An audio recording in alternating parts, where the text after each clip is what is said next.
Why priests do wash their hand before consecration at Mass? If you want to know the reason, watch this video. Watch. The priest wash hands before consecration at Mass. When we attend the Catholic Mass, many gestures, prayers, and actions may seem small, but each carries a profound spiritual meaning. One of these actions is the moment when the priest washes his hands at the altar. Many Catholics see this happen every Sunday, but only a few truly understand why it is done and what it means for us spiritually.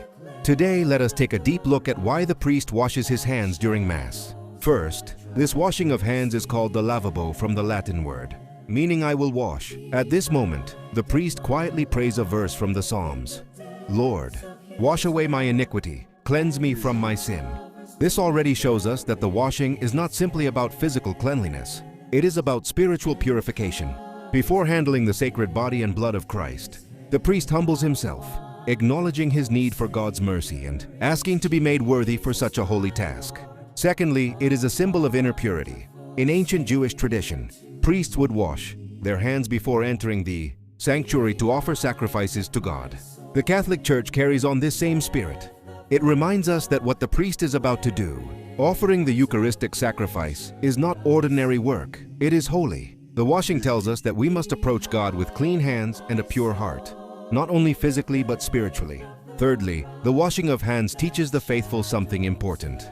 Holiness requires preparation. Just as the priest does not walk casually to the altar without preparing himself, we too should not approach the Eucharist without preparing our souls. It is a call for us to cleanse ourselves through prayer, through repentance, and especially through the sacrament of reconciliation. What the priest does outwardly, we are also called to do inwardly. Fourth, it is a sign of humility.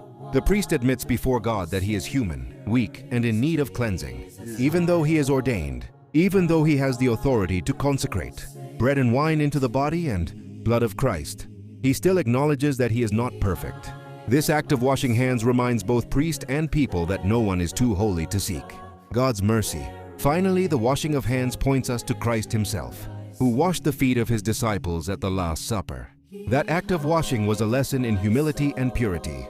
In the same way, the priest at Mass shows us that service at the altar must always be accompanied by humility before God. So the next time you're at Mass and you see the priest washing his hands, remember it is not just about water. It is about prayer, purity, preparation, humility, and the reminder that what is about to take place is the holiest moment of our faith. Thanks for watching. Please share and follow my page for more.